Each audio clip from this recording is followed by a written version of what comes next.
maamulka isbitaalka Soomaali Syrian oo kamid ah isbitaalada ku yaala magaalada Muqdisho ayaa bulshooyinka Soomaaliyeed ugu yaboohay in baarista kombiyuutarka isbitaalku yahay lacag la'aan muddo bil ah.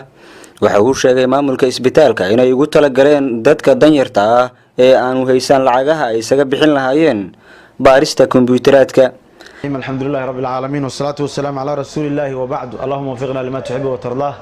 halkan waxaan ka salaamayaa dadweynaha Soomaaliyeed guud ahaan ee muuqaalkan daawan doona waxaan ku salaamayaa salaanta islaamka waxaan leeyahay assalaamu calaykum waraxmatullaahi wabarakaatuh. salaan kadib walaalayaal magacaygu waa Cabdirashiid Maxamed Cabdullaahi Goosaar ahna agaasinka isbitaalka Soomaali Syrian. walaalayaal isbitaalka Soomaali Syrian waxa bulshada Soomaaliyeed uga baratay mar waliba inuu soo bandhigo fursado dahabi ah. fursadaha dahabiga ayaan mid lamid ah maanta soo bandhigi doonaa hadii Allah idmo. fursadaas oo ah in aan lacag la'aan ka dhignay kombiyuutarka ku jirta qaybtiisa haweenka kaliya dhakhtarka haweenka Soomaaliyeed ayaa fursadaas ka faa'iideysan kara. dhakhtarka haweenka waxaan ka dhignay kombiyuutarkiisa lacag la'aan. runtii waa dareemi kartaan muhiimadda uu leeyahay kombiyuutarka ultrasoundka meesha ugu yar xamar runtii waa $25 free ayaan ka dhignay. ilaahay baan ajir ugu doonayna insha Allah taala ummadda Soomaaliyeed ayaan ku caawinaynaa. bulshada Soomaaliyeed waxaan u sheegayaa danyarta inay ka faa'iideysto. waa mahadsantiin. Assalaamu calaykum waraxmatullaahi wabarakaatuh.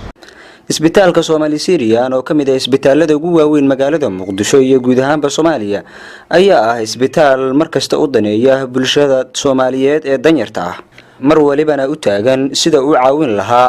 Cusmaan Cabdullaahi Maxamed, warbaahinta Ras Media, magaalada Muqdisho.